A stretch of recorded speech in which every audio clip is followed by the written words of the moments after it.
Hello. I thought this would be a great spot to go over the August 2023 Apocabox. It's a beaver lodge right behind me, and it's just a very peaceful spot. I do hear some road noise off in the distance echoing over the lake, but it's such a pretty spot. I'm going to go over the contents in the box this month and share it with you. So first, just going to read down through this list and share it with you as I read it. Now, this is the Peak Refuel Chicken Alfredo Pasta meal. Now, it says, I was introduced to Peak Refuel while on a survival training trip in Idaho this summer.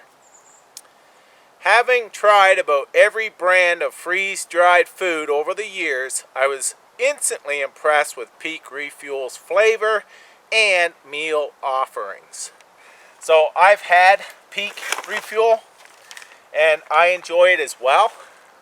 But there it is right there.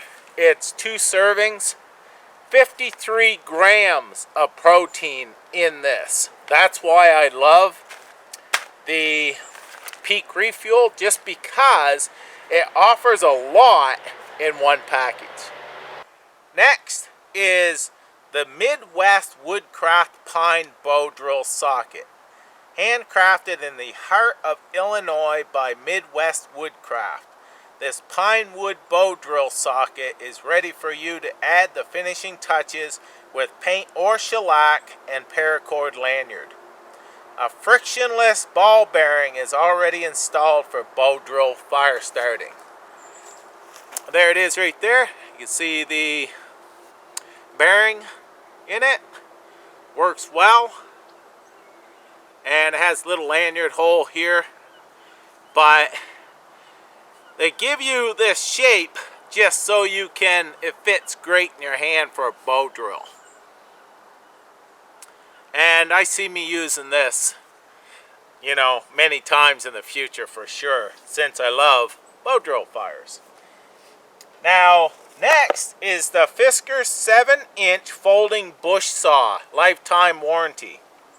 The Fiskars 7-inch saw is a great choice for taking down thick tree limbs for firewood, campcraft, or shelter making. Now, it's right here. I've had Fiskars in the past. I love the way they cut. And I have broke the blade a couple times on the other ones. They were longer. So you have to really take care when you're sawing. But man, they cut well. So we're going to cut off a couple limbs and check it out.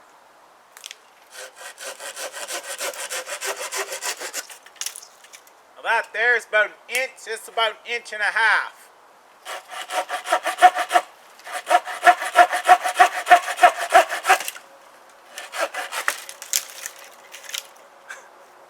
They work sweet, like I mentioned. Next on the list is Tick Shield by Cedar Side. Now this is a cedar extra strength bug spray, and it's made out of cedar wood. So this is meant for fleas, ticks, ants, mosquitoes, scorpions, mites, wasps, and roaches. That's what it says. So it's just a spray, essential oil. But these things here, I've used essential oils. I find that I've not used this one, but I've found many of them, they kind of work. They're a better option than some of the chemicals, of course. But I find that mosquitoes will sometimes bite through anything. They're just that hungry. Next are these Paracord clamps.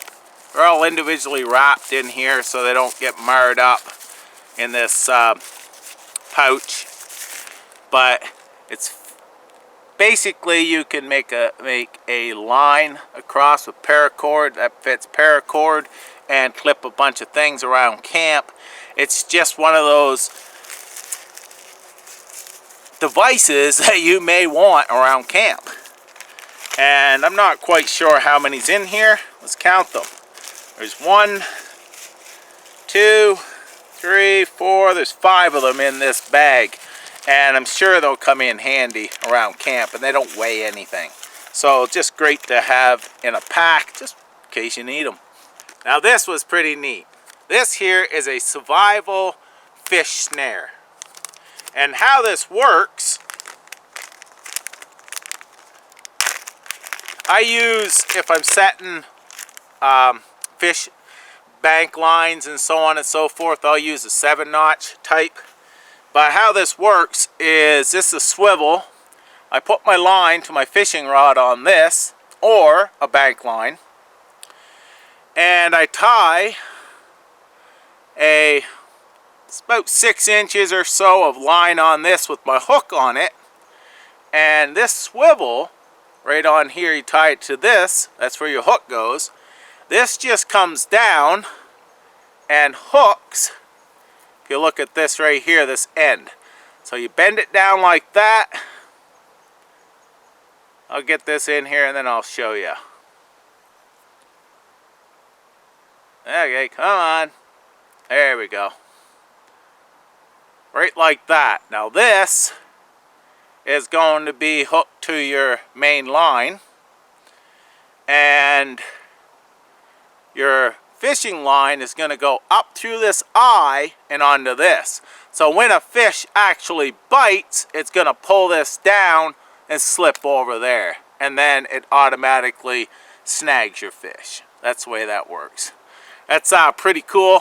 Like I said, I use a lot of the 7-notch for that type of setup. If I had to, I practiced it. Of course, you're not allowed to use a lot of these type of traps, you know, legally. So it's only a survival type situation or scenario only that I will be using this. But it's always good to have in a bag. I have a bag that I have a whole bunch of the Apocabox traps that I've gotten over the years. So it's pretty cool. I practice them, it's fun, and if I ever need them, I'll have them. This is the Thunderhawk waterproof journal. Now this is all waterproof and such, and it's just good to have a journal in a bag that if you want to write down at the end of the day, or you can write down something that you need to remember and so on, leave a note and so on. Something like this here can be very, very useful in a pack. This got me excited because I love camp cooking. Now this is Cooking Secrets of the Montana Mountain Man. Now I've been doing some reading of this and just learning a lot of techniques. Some I know, some I didn't know. So it's a pretty cool read for sure. Great to have around camp if you want to try something new and so on. So these type of pocket guides I really enjoy. I've got a collection now, and I've read not all of them, but I've read quite a few. I'm not a big reader unless it's something that I'm very, very interested in. I'd rather watch a video myself because I get more out of it. But this, I love that they have a lot in them for the size of them, and they are something I'm interested in. Now what this says is reverse wrap skill sheet set and raffia fibers. I guess that's how you would pronounce it, raffia? Not sure. This tutorial comes from the pages of my Survival Skills of the Month Club mailings. The knowledge to reverse wrap fibrous material can be a powerful tool in survival. Now, this is what he's talking about. It's 2 pages describing how to do the reverse wrap and such. And I've been doing it for years. I totally agree with what he says. It's a powerful tool. I have been doing it for years, and I have to say that it's one of my most satisfying skills to have learned. You know, it's basically compared to the bow drill fire method, making fire with a bow drill. That was very satisfying, and it's a proud moment. Learning how to make cordage out of pretty much, you know, so much out here in the wilderness I can make cordage out of, it is a good feeling. It really is.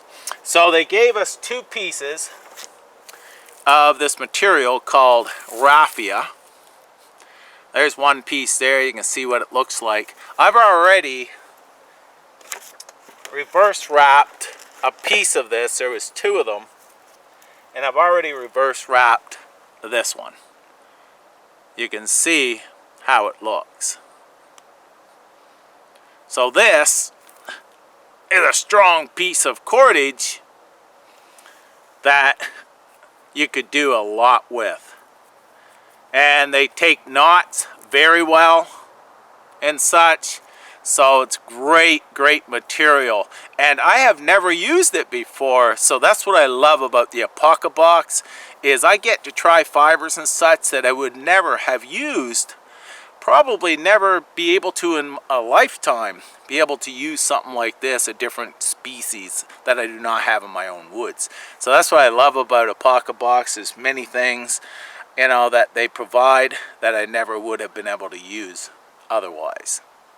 Lastly is making a replica of that knife right there. I'll get you into some light. That knife right there.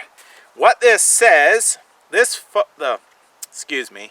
photograph below is of the original artifact this project was modeled after.